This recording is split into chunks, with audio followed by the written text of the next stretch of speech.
Uno. Bienvenidos al programa Cuidando tu Salud del Instituto Superior Universitario Bolivariano. Agradecemos a toda nuestra sintonía que se conecta semana a semana para observar y, por supuesto, conocer acerca de los diferentes temas que se tratan semana a semana en cuanto a salud. Es así también que queremos agradecer a quienes son nuestros auspiciantes, como son el Larkin Community Hospital de Miami, al Ministerio de Salud Pública del Ecuador y al Hospital Manuel Ignacio Monteros Loja. A todos quienes nos observan, les recordamos que somos transmitidos semana a semana por Facebook Live del Instituto Superior Universitario Bolivariano. Así también somos retransmitidos por Ecotel TV, Plus TV, Macará TV, Lo del Momento Loja, Primer Reporte, MP Noticias, Radio Lluvia. Así, el día de hoy vamos a tratar un tema de gran interés para toda nuestra comunidad estudiantil y el público en general, como es la actuación de enfermería en paciente pediátrico con síndrome epiléptico. El día de hoy hemos invitado al doctor Guillermo Samaniego. Él es docente del Instituto Superior Universitario Bolivariano, es magíster en salud pública. Doctor, bienvenido al programa Cuidando tu Salud. Hemos tenido ya el honor de participar con su presencia en programas anteriores y, pues como es ahora, vamos a tratar este tema de gran importancia para todos quienes nos están observando tengan un mayor conocimiento. Doctor, bienvenido y empezando el abordaje de este tema, sin duda, de gran relevancia. ¿Cómo nosotros podemos definir el síndrome epiléptico en un paciente pediátrico? Bien, me permito saludar a todos quienes nos siguen a través de la transmisión del programa Cuidando tu Salud del Instituto Bolivariano, estudiantes, comunidad en general. Bien, el síndrome epiléptico es una condición patológica, es decir, una enfermedad que puede presentarse en cualquier etapa de la vida. Suele tener distintas etiologías, es decir, distintas causas que pueden desarrollarlo, y dentro de sus signos, síntomas, manifestaciones clínicas, se acompaña de actividad motriz anormal. ¿Sí? ¿Esto qué significa? Que el paciente durante las crisis que se presenten, durante los episodios de epilepsia, aparte de todas las manifestaciones de carácter neurológico asociadas sobre todo a los órganos de los sentidos, puede presentarse con movimientos anormales de sus extremidades, del cuello, de los párpados, de los músculos de la boca, lo cual a posterior puede generar cierto tipo de complicaciones también. Perfecto. Le recordamos que somos observados en vivo y en directo y que todos quienes se encuentran tras pantallas observándonos pueden realizar preguntas mediante nosotros estamos ejecutando todo este programa que está dedicado al conocimiento de toda nuestra población estudiantil y el público en general. Estamos atentos nosotros a todas las preguntas e inquietudes que surjan durante el transcurso de nuestra transmisión y continuando pues con el programa, nosotros, doctor, tenemos en cuanto a la definición, si bien ha sido muy clara y enfática en cuanto a lo que es el síndrome epiléptico en pacientes pediátricos, nosotros estamos hablando acerca de una sintomatología. Doctor, en cuanto a la sintomatología, ¿cómo podemos nosotros definir signos y síntomas en este paciente pues con trastorno, con síndrome, perdón, de epilepsia? Bien, hay que tener en cuenta que dentro del cuadro multisindrómico que se acompaña a esta enfermedad, que son varias las manifestaciones, tiene una etapa de inicio y una etapa en donde la enfermedad como tal se ha consolidado con sus manifestaciones clínicas. De inicio suelen presentarse como crisis de ausencia. ¿Esto qué quiere decir? El paciente pediátrico va a tener una leve pérdida del conocimiento, ¿sí? Y también de lo que está en movimiento, jugando, está dinámico, va a permanecer en periodos donde va a estar quieto, ¿sí? Como que estuviera desconcentrado, como que estuviera llamándole la atención a alguna otra situación con la mirada perdida, O ¿sí? undibulado. Exactamente. Son dentro de las manifestaciones leves que se pueden mencionar, que como mencioné, son bastante sutiles y también pueden acompañar otro cuadro patológico. Ahora, el cuadro evolutivo nos menciona también que pueden ser atónicas, es decir, el paciente va a desarrollar una pérdida del tono muscular, de la fuerza muscular. Esto puede generar que el paciente sufra caídas, sufra desmayos y también alteraciones de la conciencia. Luego pueden ser ya generalizadas, es decir, el paciente como tal ya va a tener una pérdida de conciencia bastante evidente. Los movimientos pueden presentarse en menor medida o en mayor medida, y una vez que la enfermedad ha evolucionado como tal, ya se presentan las convulsiones tónico-clónicas, es decir, un estatus epiléptico del paciente, en donde va a ser muy característica la pérdida de conciencia. El paciente va a tener ya los movimientos característicos de la enfermedad, como había mencionado, que son de las extremidades, respiración alterada, pérdida de la conciencia. En muchos de los casos, el paciente luego de los episodios de epilepsia suele mencionar que tiene un aura que se denomina. ¿Esto qué significa? Que el paciente tiene un leve presentimiento cuando va a venir el El episodio ataque, epiléptico. ajá. Exactamente. Entonces, esto como tal ya configura todo el tipo de manifestaciones que suelen acompañar a la enfermedad.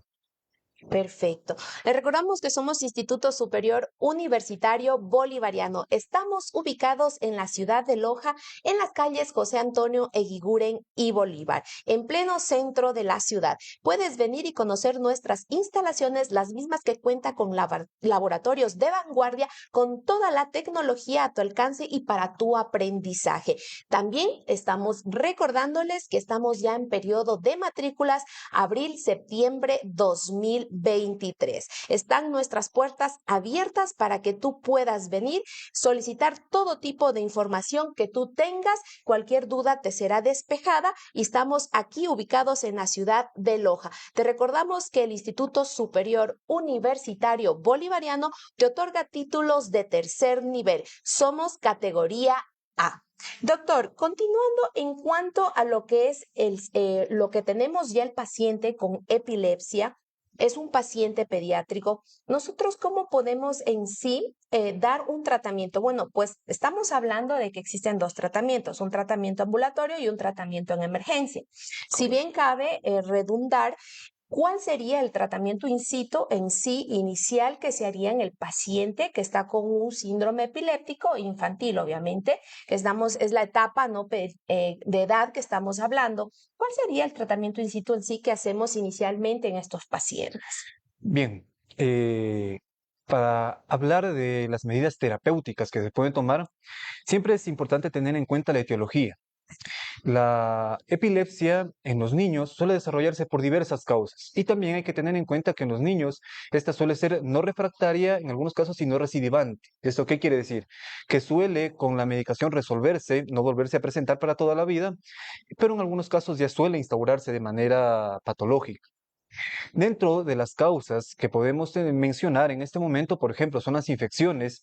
Hay que recordar que en la etapa neonatal, en la etapa de lactantes y preescolar, son muy frecuentes las infecciones en los niños. La fiebre puede desarrollar un cuadro de convulsiones, sin embargo, esto no significa que ya sea un diagnóstico De como tal de epilepsia. epilepsia. Entonces, esas son algunas de las consideraciones que debemos tener.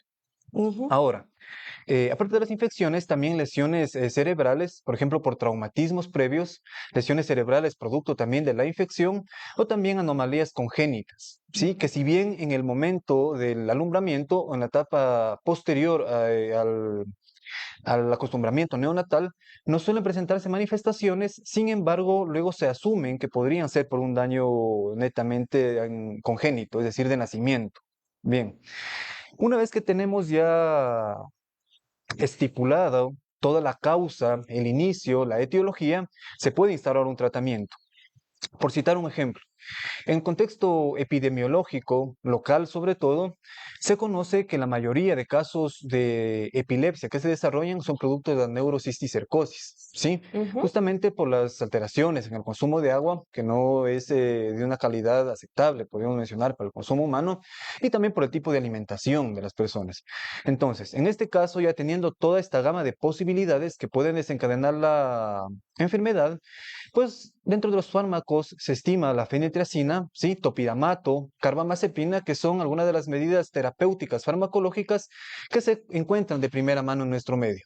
Ahora, teniendo en cuenta que en los pacientes pediátricos no es una característica recidiva ante las convulsiones, uno de los tratamientos primarios en emergencia sería atacar la causa que lo inició, Por ejemplo, como había mencionado, una de las causas más frecuentes es la fiebre. Si es que ya se logra controlar la elevación de la temperatura, pues el paciente probablemente ya no vuelva a tener un ataque convulsivo en ese momento. Ujú, perfecto. Doctor, dentro de lo que estaba leyendo las preguntas, me indican que cuál es la parte, nosotros clasificamos entre las causas que se puede desarrollar el síndrome epiléptico.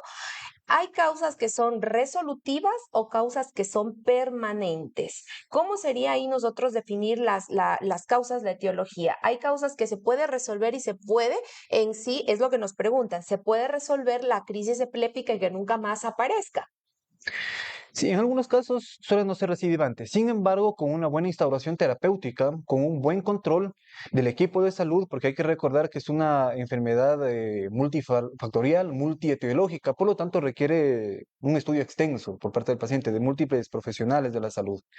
Entonces, de curar, probablemente no se la pueda curar dependiendo de la etiología. Sí, pero con un buen tratamiento, una buena instauración terapéutica, se puede tener una mejoría bastante evidente de la paciente, procurando su bienestar. Perfecto. Doctor, continuando, nosotros estamos en la parte de el tratamiento. Si bien hablamos del tratamiento inicial, ¿cuál sería el tratamiento en sí ya en la sala de emergencias que nos llegue un paciente con epilepsia? ¿Cómo sería nuestro actuar en sí ya en la sala de emergencia? Bien, dependiendo del tipo de medicamento anticonvulsivante que se tenga, en primer lugar, la instauración terapéutica depende mucho de una dosis de ataque, que es lo que Ujú. se denomina una impregnación que se le hace al paciente, ¿sí? Esto también se utilizan cierto tipo de sedantes, dependiendo también del cuadro clínico que tenga el paciente para prevenir estos episodios convulsivos.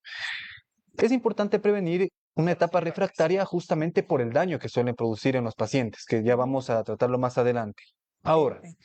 es importante tener en cuenta que dentro de todos los estudios que se han realizado de esta enfermedad en pacientes pediátricos, se promueve también la consejería dietoterapéutica basada en dieta cetogénica, es decir, disminuir el consumo de carbohidratos y de grasas excesivas en los niños, que según estudios se ha visto que tienen buena resolución del cuadro. Sin embargo, teniendo en cuenta pues el tipo de alimentación, las características nutricionales de los pacientes pediátricos, es bastante complejo tratar de instaurar este tipo de terapéuticas. Claro, se necesitaría ya de un equipo multidisciplinario donde incluso entre nutrición para poder Correcto. instaurar todos estos tipos de tratamientos que van a ayudar a complementar el tratamiento y la causa, por supuesto, de base para que no se siga produciendo más episodios. Ahora queremos también llegar con saludos para todos quienes se encuentran conectados y están observándonos siempre semana a semana.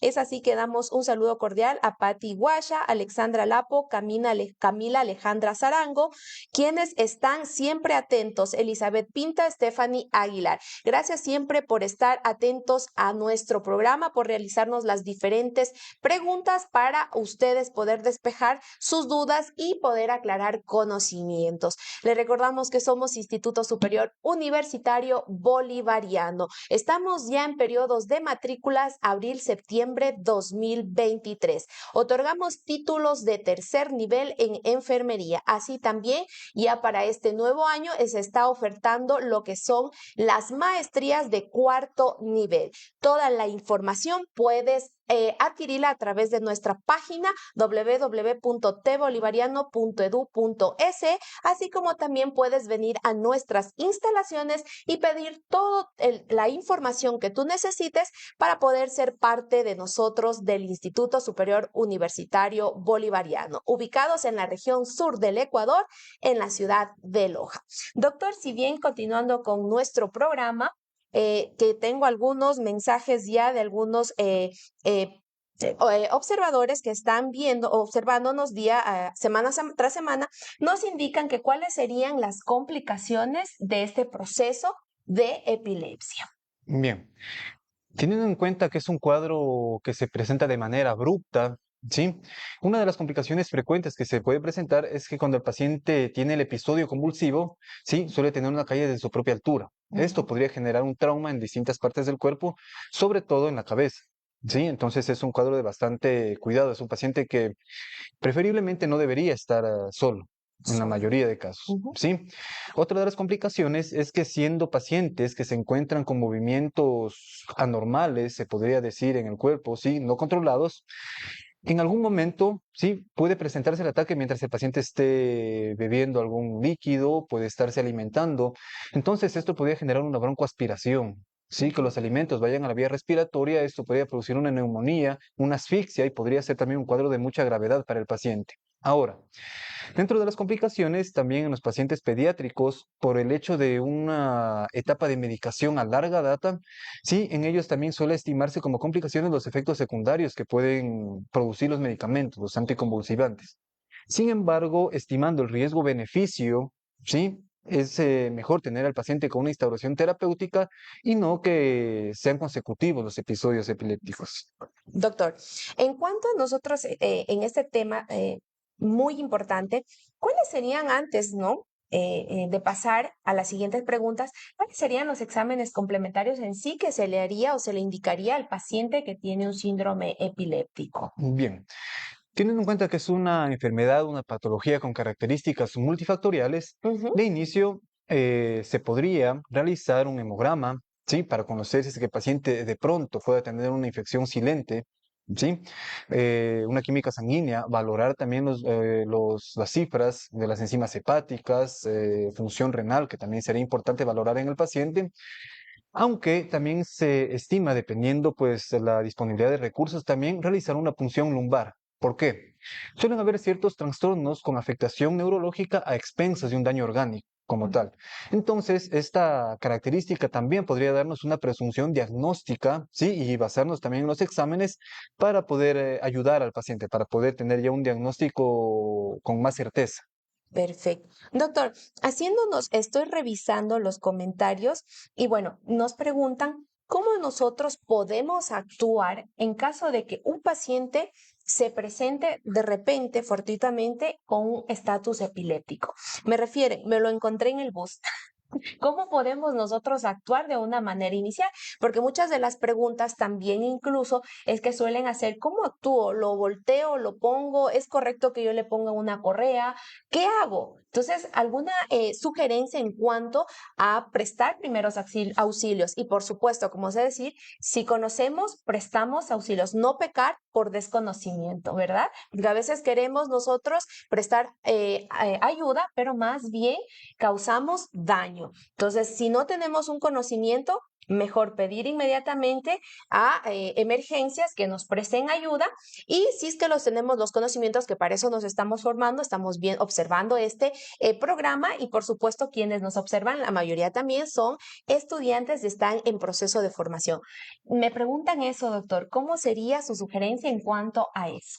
Bien, en primer lugar, y como todas las emergencias que suelen suscitarse de un momento a otro, guardar la calma. Sí, guardar la calma. Si de momento no se tienen los conocimientos consistentes para poder ayudar al paciente, comunicarse con los servicios de emergencia. Sin embargo, lo que se puede recomendar es lo siguiente. Al paciente se lo puede girar, sí, de lado, para que todo el contenido que tiene en ese momento en su boca, sí, lo pueda eliminar. Sí, la saliva, de pronto, como se mencionó hace un momento, si es que estaba alimentándose, Dándose. ¿no es cierto?, con algo. Es importante también tener mucho cuidado con las estructuras bucales, porque son movimientos anormales, el paciente está inconsciente y en muchos casos se ha visto que hay mordidas, ¿sí? En la parte interna de las mejillas, en la lengua, lo cual cuando el paciente recupera la conciencia, pues es una situación muy lamentable que se encuentre con esos tipos de traumatismos. Entonces, la persona lo que puede hacer es envolver su mano, ¿sí? Protección con algún manto, con algún pañuelo y tratar de colocar en la boca del paciente de tal manera que esta protección en la mano soporte las mordidas y no se lesione la lengua del paciente. También es importante tener en cuenta que el paciente con estos movimientos anormales puede golpearse la cabeza, estando incluso en alguna superficie no rígida, ¿sí? Ujú. Entonces, ubicar una almohadilla, ubicar a los lados del paciente en las partes laterales para que no existan movimientos demasiado fuertes que puedan ocasionarle también una lesión muscular en la región cervical o de pronto una lesión un poco más de mayor gravedad. De la misma manera, sostener las extremidades, piernas y brazos con la finalidad de que no existan demasiadas lesiones, ¿sí? Recordemos que pueden ser convulsiones bastante fuertes, de mayor intensidad y de mayor duración. Entonces siempre es bueno tener este tipo de consideración con el paciente que está sufriendo el ataque. Luego del ataque, el paciente se va a presentar un poco nubilado, semi-inconsciente, pero el paciente va, si es que es un paciente ya diagnosticado, sí se va a dar cuenta que tuvo el ataque. Incluso previo a que le dé el ataque, él va a tener Las auras. exactamente un leve recuerdo. ¿Sí? Entonces hay que tratar de calmarlo al paciente, ¿sí? Tratar de en ese momento ya buscar ayuda terapéutica y también si es que se tiene un conocimiento más amplio, consultarle al paciente si es que no tiene una medicación de rescate. En algunos casos los pacientes suelen tener su medicación de rescate, Cargan. sí, porque cuando se presenta un cuadro suele haber recidivas, ¿sí? En pocos minutos. Entonces siempre es importante tener en cuenta eso. Perfecto.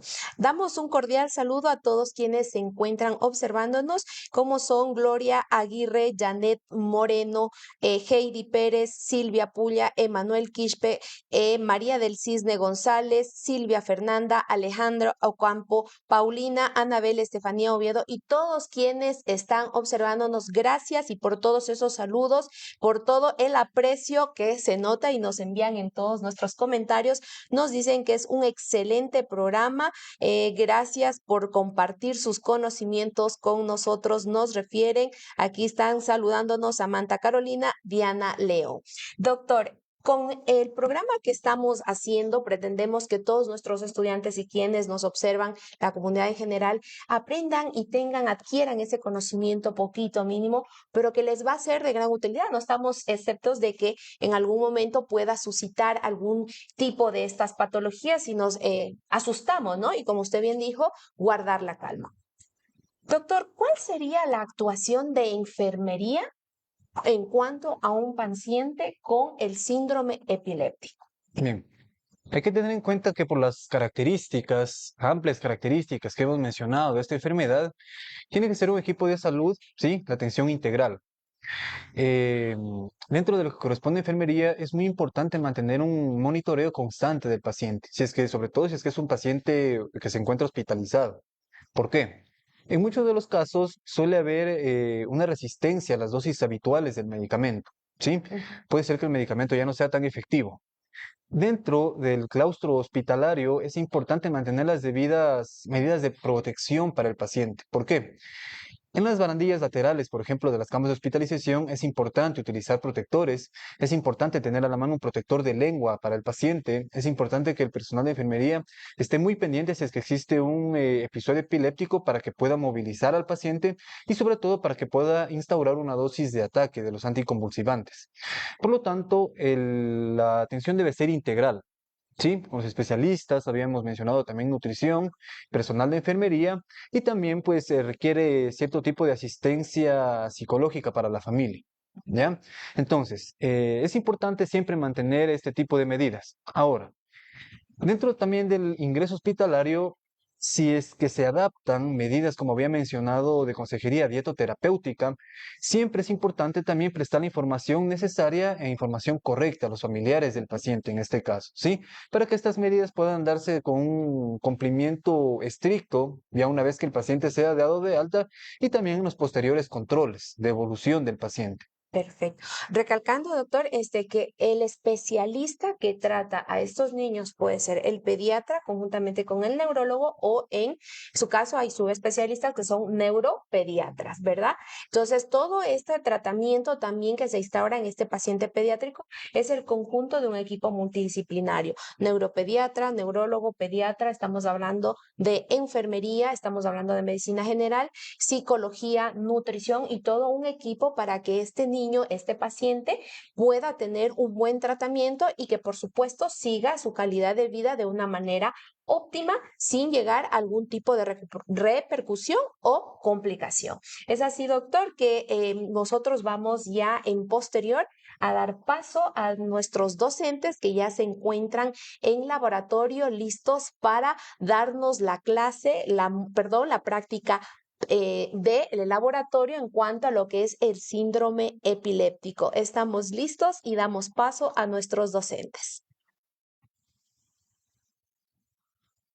Buenas tardes, nos encontramos en el área de emergencia de esta casa de salud. En este momento le vamos a dar el paso a nuestro compañero que va a ingresar con nuestra paciente. Muy bien, muy buenas tardes. A continuación, tengo el ingreso de un paciente pediátrico de 11 años de edad con diagnóstico presuntivo de epilepsia. Voy a explicar cuáles son las técnicas de movilización y traslado al paciente. Estas son técnicas que permiten manipular, movilizar y trasladar al paciente, bien sea de la camilla a la cama hospitalaria o bien sea de una silla de ruedas a la cama hospitalaria. Cuando el paciente ingresa en una camilla, siempre nosotros debemos verificar que se encuentren elevados los barandales de la camilla para prevenir cualquier riesgo de caída. Una vez que ya ingresa el paciente, hay que tener en cuenta que la cama debe tener un doblado especial. En este caso, tenemos una cama abierta cuyo doblez está en forma de acordeón para lo posterior cubrir al paciente. Luego voy a colocar la cama hospitalaria a la altura de la camilla para proceder al traslado. Entonces, en este caso, selecciono el control y elevo completamente la cama hospitalaria a la altura de la camilla de mi paciente. Una vez que ya elevo la cama hospitalaria a la altura de la camilla, debo descender lo que son los barandales de la cama hospitalaria y voy a descender el barandal izquierdo de la camilla. Una vez que realizo esto, aproximo lo más cerca la camilla a la cama hospitalaria. Una vez que ya se encuentra aproximado, siempre es importante colocar lo que es el freno de la camilla para evitar cualquier movilización no deseada. Al momento de la movilización voy a pedir a mis compañeras que me ayuden en la misma. Una persona se va a encargar de la cabeza del paciente, la otra persona o el otro personal de la parte inferior, de los miembros inferiores, y mi otra compañera que va a estar situada justamente al lado de la camilla va a proceder a jalar esta sábana. La persona que está en la cabecera es quien dirige. En este caso, al conteo de 3, vamos a elevar al paciente y trasladarlo a la camilla. A la cuenta de 3. 1, 2, 3. Perfecto. Una vez que ya se encuentra nuestra paciente en la cama hospitalaria, voy a proceder a retirar lo que es la camilla. En este caso, como mi compañera ya bien lo está realizando, es importante elevar los barandales para evitar cualquier riesgo de caída en mi paciente. Una vez que ya elevamos los barandales, voy a descender la camilla a su posición anterior.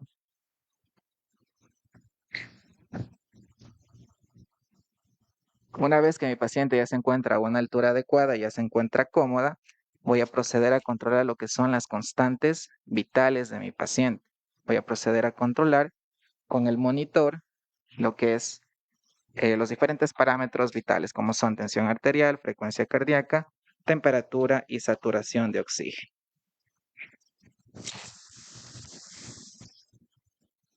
En este caso voy a proceder a colocar el brazalete que me va a ayudar a medir lo que es la tensión arterial.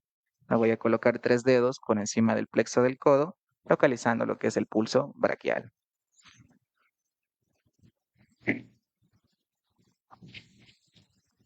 Una vez que coloco el brazalete, presiono la tecla NIBP, que me va a ayudar a controlar automáticamente lo que es la tensión arterial.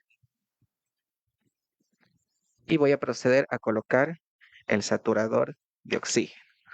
Este saturador lo voy a colocar a nivel del dedo índice de mi paciente. Como cuidado de enfermería debo verificar que no cuente con esmalte, ya que va a dar lecturas erróneas. Si estuviera o poseyera esmalte, debo proceder a retirar. En la plata interior tiene un lector láser, el pulsioxímetro, el cual va a ocupar todo el lecho ungual de mi paciente.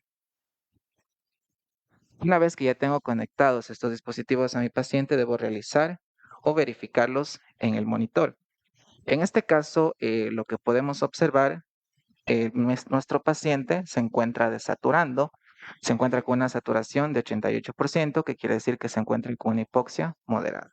En este caso, estos resultados debo comunicarlos al médico tratante. Okay. En este caso, doctora, la paciente se encuentra saturando 88%.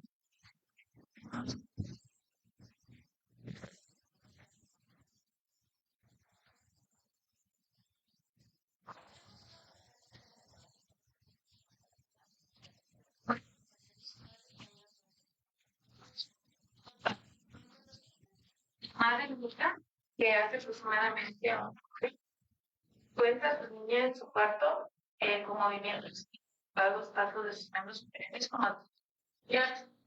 Además, madre requiere que niña presenta relatación del sitio.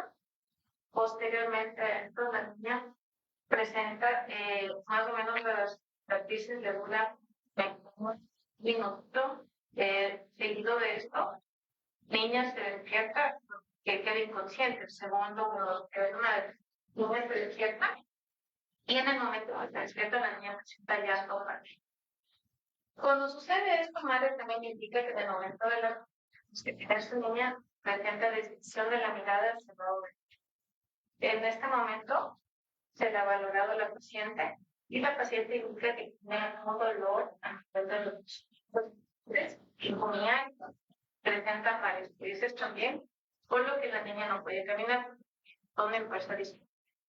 Además de esto, que indica que tiene una mentalidad 8 sobre 10 en la escala de ella. Se le indica a la madre que ha habido eventos anteriores al que se suscitó el día de hoy y nos dice que sí, hace 3 meses ha tenido los movimientos voluntarios también clónicos, pero que no han ido más, no hubo la parestesia, no hubo nada. ¿Y le llevó al hospital en esa ocasión la madre o no? Sí.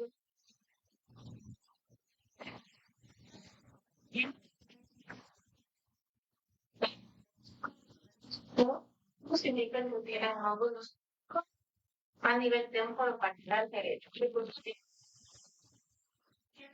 Doc, ¿la cefalea de nuestra paciente es en toda la cabeza holocraniana o se localiza en una parte derecha? Se le pregunta a la niña. Por eso no refuerza la parte de la madre también indica que también todas las convulsiones para que no vean. En el momento que tenía la convulsión también la niña vomita por una ocasión, no de contenido alimenticio. Entonces, bueno, la madre limpia el área de la boca y se percata que hay sangrado de la otra parte bucal. Se le ha revisado a la paciente también la parte bucal y presenta mucosas orales semi-húmedas, además de lesiones de la parte de la lengua por el movimiento del tónico flujo. Además de esto, la paciente, la madre nos comunica que con antecedentes patológicos personales y que los hábitos tampoco se encuentran ausentes. La niña no está cerca de alcohol o de drogas. En los efectos patológicos familiares, la madre sufre de epilepsia hace 10 años que el tratamiento lo también la paciente, en el momento del interrogatorio, está orientada en tiempos pros por lo que tiene claro. Es una paciente muy colaboradora, pero obviamente tiene su llanto casi continúa con el llanto. Entonces vemos, por la misma deshidratación, hemos tenido la clínica con salina, un vuelo de en todo este momento y percatamos que deshidratada continuar con la. Y para la centralidad que presenta, el paracetamol en este momento es solo corazón. Doc, una pregunta, la tomografía que le realizaron como antecedente que usted menciona, ¿esa lesión era sugestiva de epilepsia?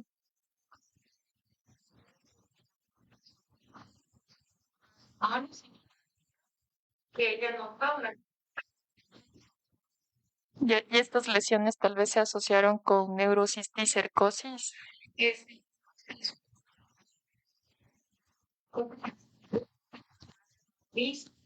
Ah, ya.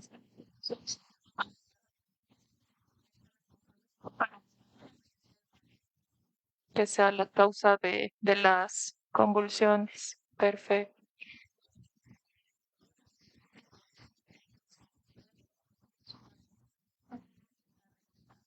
Además de esto, se pedía consulta por parte de neurología, hacer todos los exámenes primero para posteriormente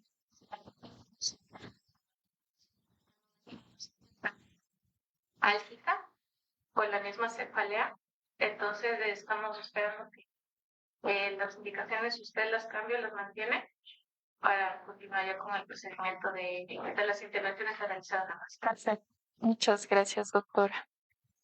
En el caso de un paciente que presenta y llega a urgencias pediátricas, es muy frecuente este motivo de consulta, en el que se abordará a nuestro paciente de manera integral y dando prioridad a mantener la vía aérea permeable, haciendo el ABCD que ustedes ya conocen. Es importante mencionar que existe una clasificación de las convulsiones. Al ser, como la doctora las describe, son generalizadas tipo tónico-clónicas. Esto significa que las convulsiones tónicas aumentan el tono en extremidades y suelen ser bilaterales en nuestro paciente, y cuando son convulsiones clónicas aumentan o existen sacudidas rápidas, igual bilaterales en extremidades. Estas pueden presentarse las dos juntas y se conoce como convulsiones tónico-clónicas en todo el cuerpo de nuestra paciente. Es importante recalcar el tiempo que duró la convulsión en este caso y el abordaje que se realizó en nuestro paciente. También tomar en cuenta como antecedente importante el antecedente familiar de la madre que tiene epilepsia ya diagnosticada, y también el antecedente de que ya realizan una tomografía y ante una lesión sugestiva debería descartarse neurocisticercosis, ya que en países en desarrollo es una de las causas principales para presentar epilepsia.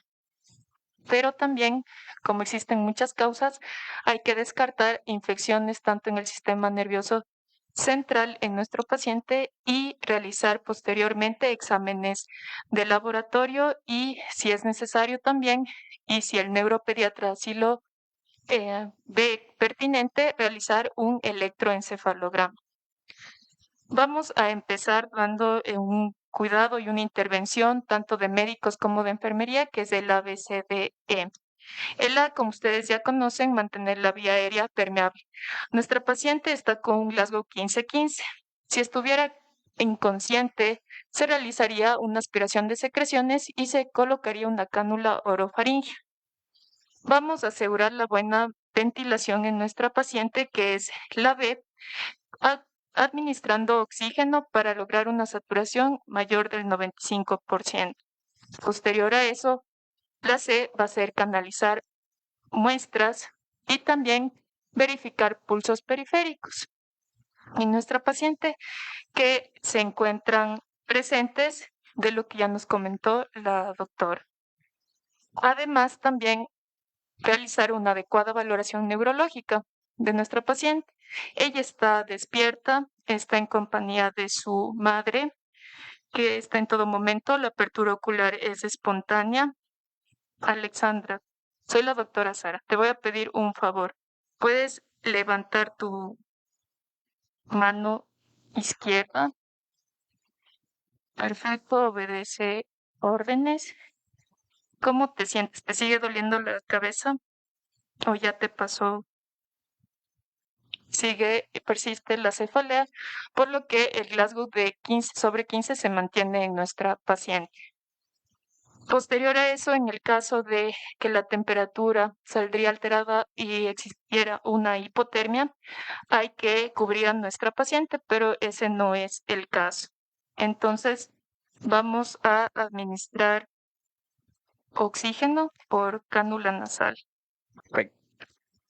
Continuando con las indicaciones médicas, ya lo había mencionado la compañera doctora, que tenemos que administrar lo que es oxígeno por cánula nasal. En primer lugar, yo debo colocar a mi paciente en una posición semi-Fowler. La posición semi-Fowler va a ayudar a mejorar lo que es la expansión pulmonar y por ende va a ayudar a mejorar lo que es el intercambio gaseoso. En este caso, voy a utilizar para administrar oxigenoterapia una cánula nasal de oxígeno esta cánula nasal me permite administrar cantidades de oxígeno de 1 a 4 litros. También voy a ocupar lo que es un tanque de oxígeno, voy a ocupar lo que es el flujómetro, el cual me permite dosificar la cantidad de oxígeno a administrar, y el humidificador. Este humidificador debe estar llenado 2/3 de su capacidad con agua estéril. Cabe mencionar que el oxígeno es un gas irritante y si no se humidifica va a causar irritación a la mucosa nasal. Como cuidado de enfermería, este líquido debemos cambiarlo cada 24 o máximo cada 72 horas. Previo a un lavado de manos clínico, ya voy a proceder a colocarme lo que son los guantes de manejo, ya que voy a entrar en contacto con mi paciente y tengo que respetar lo que son las normas de bioseguridad. Procedo a calzarme lo que son los guantes y voy a proceder a colocar lo que es la cánula nasal de oxígeno. Como ya lo había mencionado anteriormente, esta me permite dosificar cantidades de oxígeno de 1 a 4 litros. La sección distal yo la voy a colocar en lo que es el humidificador.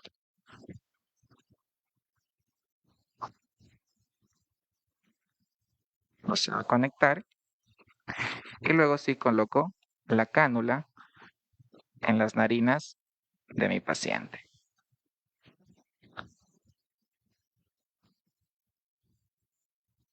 Las mangueras van por la parte posterior a las orejas de mi paciente y tiene aquí un regulador, el cual voy a fijar de acuerdo a la anatomía de mi paciente. Una vez que ya se encuentra fijado, voy a proceder a administrar la cantidad de oxígeno prescrito, en este caso 2 litros.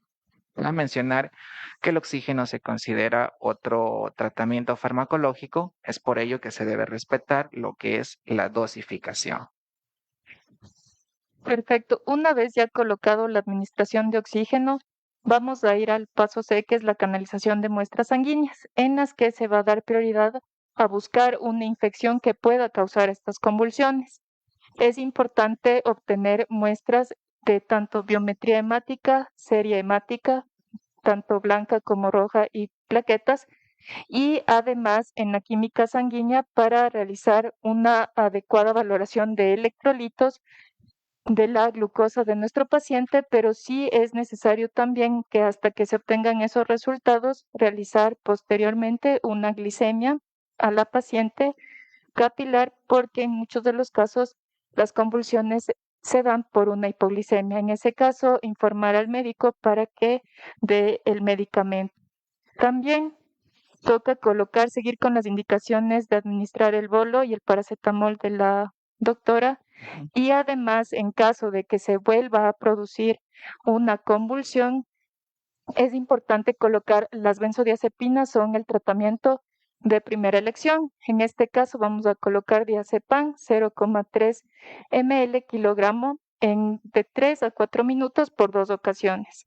Igual notificar a los médicos y a todo el equipo para dar un adecuado ABCD en nuestra paciente.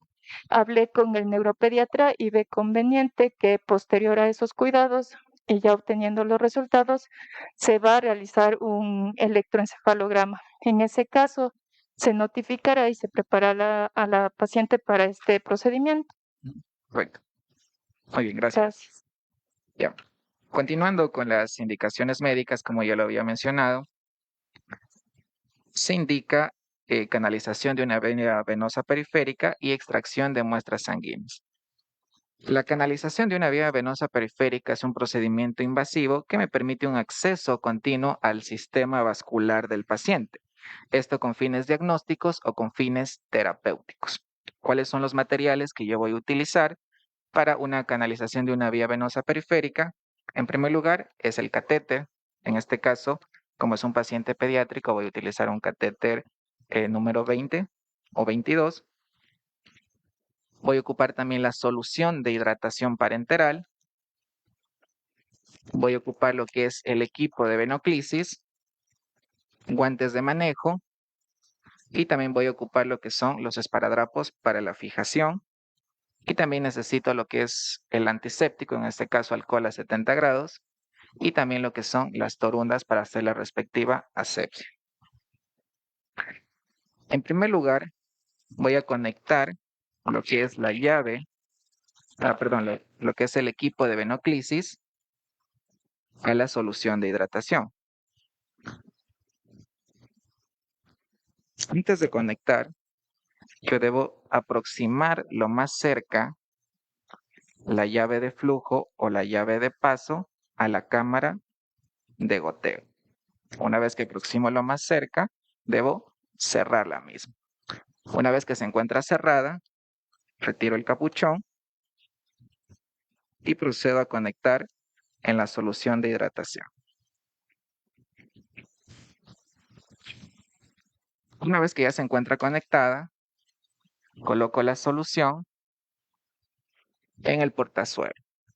Una vez que ya se encuentra colocada en el portazuelo, realizo una presión de la cámara interna, la cual se debe llenar 1/3 de su capacidad. Para lo posterior se me facilita el conteo o el cálculo, el conteo de cálculo de gotas. Luego de esto, procedo a abrir la llave de paso para cebar todo el equipo, verificando que no queden burbujas de aire en su interior. Una vez que ya se encuentra completamente cebado el equipo de venoclisis, voy a proceder a realizar lo que es la canalización. Necesito lo que es un torniquete y voy a aproximar todos los materiales cerca de mi paciente. Voy a descender lo que son los barandales, aproximo una semiluna para colocar los materiales de desecho, acerco lo que son las torundas y la solución antiséptica. En este caso, primeramente debo identificar las vías o la vena a la cual yo voy a canalizar. En este caso van a ser en las venas de la parte ventral del antebrazo. Como regla debo colocar el torniquete unos 5 centímetros por encima del sitio de donde yo deseo canalizar. Como ya bien lo mencionó la compañera médico anteriormente, se necesitan también extraer lo que son muestras sanguíneas. Entonces voy a aprovechar canalizando y a la vez extrayendo lo que son las muestras sanguíneas. Para la extracción de las muestras sanguíneas, el médico solicitó lo que es una prueba de biometría y química sanguínea. Entonces, para estas dos pruebas, yo voy a ocupar lo que son los tubos de laboratorio. Estos tubos de laboratorio, manejamos lo que es el tubo de tapa roja, que se los utiliza para pruebas de química sanguínea, y el de tapa lila para pruebas de biometría. Hay que mencionar que el tubo de tapa lila contiene lo que es un anticoagulante, por lo que una vez colocada la sangre dentro del mismo, se debe realizar una agitación en forma inversa, mínimo unas 10 veces. Una vez mencionado esto, voy a proceder a canalizar. Tomo una torunda y empapo con el antiséptico y realizo la asepsia del sitio de punción en forma de caracol, de adentro hacia afuera o del centro hacia la periferia, sin regresar. Le pido al paciente que por favor haga puño. Retiro el protector del catéter. Ingreso a un ángulo de 25 grados. Una vez que observo que hay retorno, retiro la guía o mandril y procedo a introducir la parte plástica. Realizo presión a nivel próximo distal y retiro el catéter. Luego de esto procedo a llenar lo que son los tubos de laboratorio. El tubo de tapa roja, gracias, y el tubo de tapa lila. El tubo de tapa roja no contiene anticoagulante, por lo cual no es necesario agitarlo. Y le acerco a mi compañero el tubo de tapa lila. Luego de esto, voy a proceder a conectar y a fijar. Coloco el primer esparadrapo de fijación y voy a proceder a conectar al equipo de venoclisis. Coloco la mariposa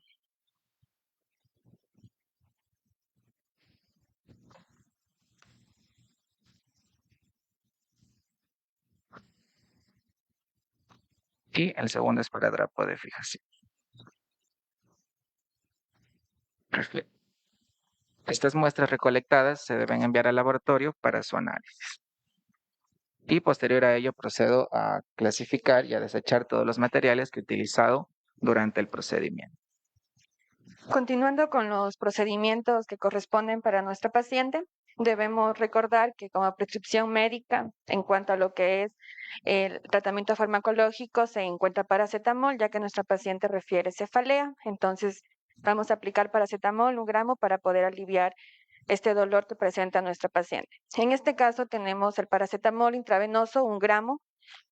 Nos viene ya preparado únicamente para conectarlo directo al equipo de venoclisis y procedemos a conectarlo de igual forma.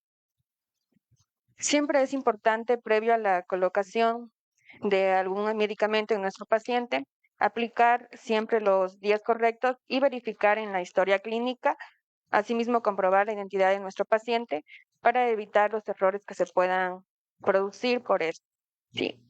El paracetamol es importante que vigilemos los efectos adversos en nuestro paciente. Recordar también que cuando se administran dosis elevadas o se excede estas dosis puede producir en nuestro paciente hepatotoxicidad, por lo que no se recomienda administrar más de 4 dosis dentro de las 24 horas o un intervalo mínimo de 4 horas para evitar estas complicaciones en nuestro paciente.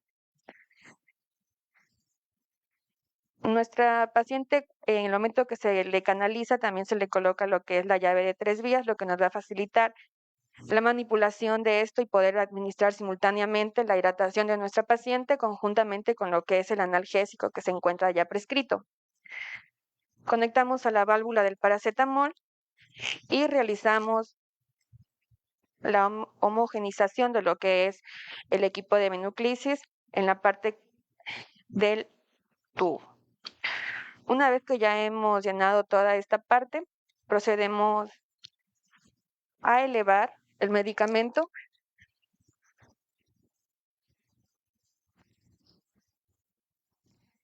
vigilando siempre los efectos adversos que se puedan presentar. Recuerden que como tenemos la llave de 3 vías, se puede administrar simultáneamente estos medicamentos y asimismo, como estaba también prescrito lo que es el bolo en nuestro paciente, que son los 500 ml de la solución salina, lo que vamos a hacer primero es administrar este bolo, ya que la presión de esto va a ser superior a la presión que va a ejercer el medicamento del paracetamol, ya que este se lo debe administrar en aproximadamente de 5 a 15 minutos para evitar y poder vigilar los efectos adversos. Conectamos a nuestra paciente. Como nuestra paciente es una niña, debemos siempre contar con el consentimiento informado de la madre para poder realizar todos estos procedimientos. Pero nuestra paciente está en la capacidad de poder entender todos los procedimientos que se le van a realizar. Por lo tanto, también es importante pedir el consentimiento de ella de forma verbal y también solventar las dudas que ella pueda presentar para generar el ambiente de confianza entre la persona que se encuentra internada en este caso y la persona que está brindando los cuidados, en este caso la enfermera.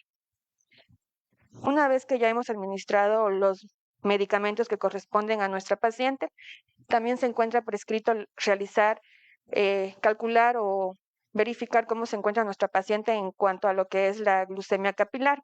La glucemia capilar es un procedimiento que realizamos para medir los niveles de glucosa que se encuentran en la sangre. En este caso, nuestra paciente en la mano derecha se encuentra directamente conectado a lo que es el monitor de signos vitales. Vamos a utilizar solo la mano izquierda para poder solo inmovilizar esta mano y así nuestra paciente pueda manipular con la mano derecha.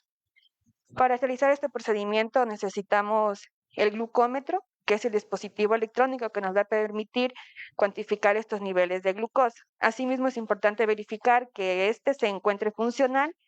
Tenemos también que tener la lanceta de protección, en este caso, para poder hacer la punción en nuestro paciente.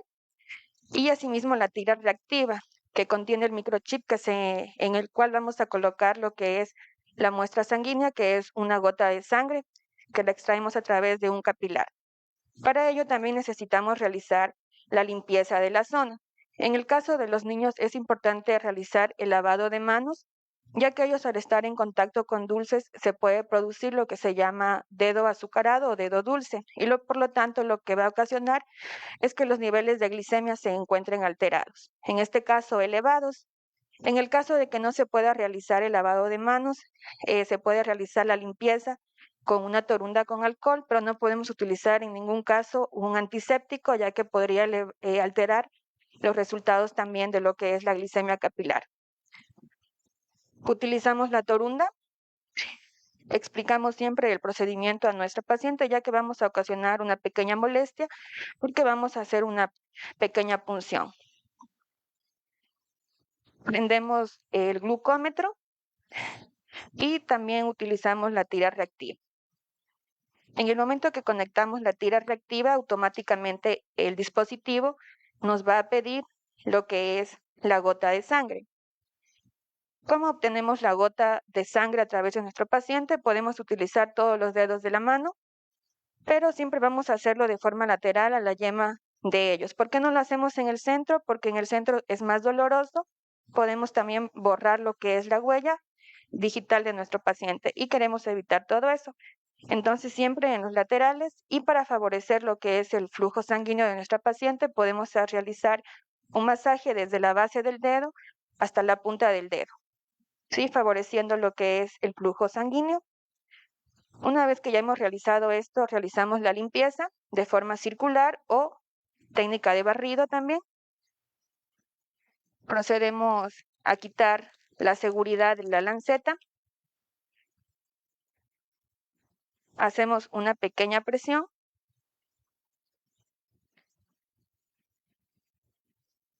La primera gota la vamos a eliminar y la siguiente gota es la que vamos a utilizar para realizar la cuantificación de la glicemia. Automáticamente el dispositivo nos dará lectura a lo que es este valor. Hacemos presión donde hemos hecho la punción. Nuestra paciente, hay que recordar que este procedimiento se lo está realizando luego de que la paciente ya se ha alimentado. Entonces sería una glicemia capilar postprandial. Nuestra paciente presenta una glicemia capilar de 120 miligramos por decilitro, se encuentra dentro de los parámetros normales. Este valor se debe registrar y notificar de igual forma al médico, y recuerden también que todo procedimiento que se realiza se debe registrar. Una vez que ya hemos realizado este procedimiento, es importante descartar todos los desechos biológicos que hemos tenido luego de brindar el cuidado a nuestra paciente. Los cortopunzantes, de igual forma. Está indicado asimismo lo que es realizar el electroencefalograma. Este examen nos va a permitir medir la actividad eléctrica del cerebro en situación basal y a través de métodos de activación como son la hiperventilación y la fotoestimulación. Las recomendaciones generales para este procedimiento debe ser que el cabello de nuestro paciente se encuentre limpio y seco, pero no debe utilizar nada de aceites o gel en el cabello, tampoco acondicionador. ¿Por qué no se utiliza esto? Porque va a alterar y también no va a permitir que se adhieran los electrodos directamente a la cabeza de nuestro paciente. Este procedimiento va a durar aproximadamente dentro de 1 hora. Tanto se fijen los electrodos, se realice la lectura y asimismo se retiren estos electrodos. Para ello también es importante que nuestra paciente, en este caso como es una niña, se acueste a dormir a las 12 de la noche, pero se debe despertar a las 2 de la mañana. ¿Por qué hacemos esto? Porque durante el procedimiento debemos estimular o conseguir que nuestra paciente duerma, ya que es un procedimiento que requiere que nuestra paciente no se mueva y permanezca con los ojos cerrados. El procedimiento no necesita que nuestro paciente se encuentre en ayunas, pero al ser una niña siempre debe estar presente la madre. Estamos por culminar lo que es la parte práctica, sin antes a ustedes mencionarles que este proceso que hemos realizado, tanto médicos como enfermeros, debes conocer todo el personal que está a cargo del cuidado de estos pacientes, vigilar las causas por las que se pueden presentar las convulsiones en ellos y siempre anteponerse a las complicaciones que pueda presentar. Damos el paso a nuestra compañera que se encuentra en el set. Muy amables, estimadas docentes, por esta gran clase práctica para todos quienes nos observan. Sin duda, de gran excelencia. Doctor, estamos ya por concluir nuestro programa y pues queda muy importante aquí hacer una memoria acerca de lo que hemos tratado este tema muy importante como es la actuación de enfermería en el paciente pediátrico con síndrome epiléptico. Doctor, ¿cuáles serían las recomendaciones que nosotros daríamos en este caso para tratar nosotros un paciente con síndrome epiléptico?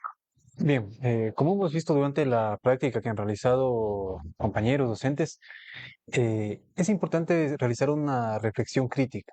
¿Sí? ¿Por qué? Porque la atención no solo se deriva al ambiente hospitalario, sino también al ambiente domiciliario. Por lo tanto, la educación de las personas, los padres que estén a cargo del paciente es muy importante para evitar las recidivas de este caso. Ahora, el manejo, como se mencionó hace un momento, debe ser netamente integral. ¿Sí? La resolución favorable de este caso para procurar el bienestar del paciente depende mucho de los procesos de observación. En este caso, es muy puntual la preparación del personal de enfermería para identificar cualquier manifestación, por menor o por sutil que sea, que pueda desencadenar nuevamente un cuadro epiléptico. Perfecto. Recordamos que somos Instituto Superior Universitario Bolivariano. Nos encontramos ya con matrículas para el periodo académico abril-septiembre 2023. Te otorgamos títulos de tercer nivel en enfermería. Así también este año se aperturó ya las maestrías de cuarto nivel. Así que quedas cordialmente invitado a que conozcas nuestras instalaciones, las mismas que cuentan con laboratorios de vanguardia, con toda la tecnología que está al alcance de ti para que puedas adquirir todos los conocimientos y abrirte paso en esta carrera muy demandada en nuestra sociedad, como es la carrera de enfermería. Estamos ubicados en la región sur del Ecuador, en la provincia de Loja, ciudad de Loja, aquí en las calles José Antonio Eguiguren y Bolívar. Somos Instituto Superior Universitario Bolivariano. Lo que sueñas, lo que quieres ser. Sin antes, queremos nosotros saludar a todos quienes se encuentran conectados y nos han enviado saludos. A todos ellos les queremos agradecer e invitarlos a que sigan conectándose semana tras semana para seguir observando este programa de sin duda de una excelente calidad. Agradecemos a todos quienes se han conectado, como son Juliana Lima, Janet Perla, Julie Chalán, Mari Cabrera, Sandra Palacios, Ruth Puyaguari, también tenemos aquí Eddie Chamic, tenemos Daniela Vega, tenemos Leo Denis, Michelle Castillo, Giancarlos Erika, Stephanie Aguilar, Germania Paredes, Heidi Pérez, Caterine Cañar, Ceci Pauta. A todos nuestros alumnos, a todos quienes nos envían estos saludos, sin duda muy gratos para seguir nosotros enfatizando mucho más en estos programas para el conocimiento de todos ustedes. Les recordamos que somos Cuidando tu Salud del Instituto Superior Universitario Bolivariano. Les saluda la doctora Zaida Zapata Aguirre, especialista en medicina familiar. Gracias, doctor Guillermo, y los esperamos en un próximo programa.